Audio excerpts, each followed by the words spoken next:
Leo nataka nikuoneshe jinsi ambavyo unaweza kutuma maombi ya nafasi za kazi katika Jeshi la Wananchi JWTZ. JWTZ imetoa nafasi za kuandikishwa jeshini tangu tarehe 30 mwezi wa 4 2025. Leo nataka nikuelekeze namna unavyoweza kufanya maombi haya na kuomba nafasi ya kuandikishwa jeshini na kiurahisi zaidi.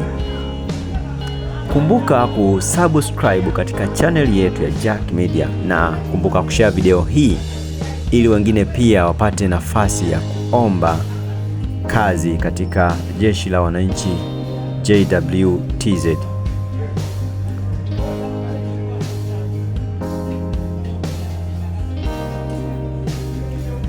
Jambo la kwanza la kuzingatia, barua za waombaji zinapaswa kuandikwa kwa mkono. Jambo la pili,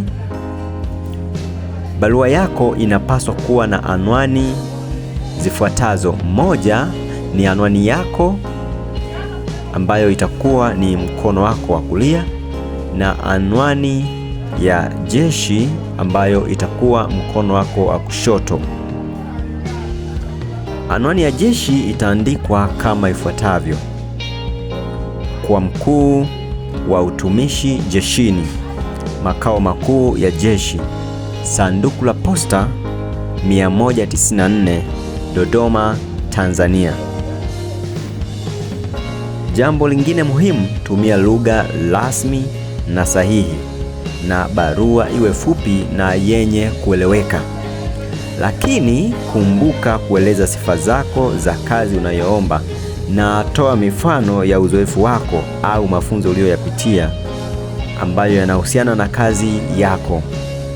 Na jambo lingine la mwisho, usisahau viambatishi muhimu ulivyoombwa. Hayo ni maelekezo muhimu ambayo kama utayafanya kwa usahihi utakuwa unajipatia sifa za kuandikishwa katika Jeshi la Wananchi Tanzania. Asante sana, kumbuka kusubscribe katika channel yetu ya Jack Media TZ.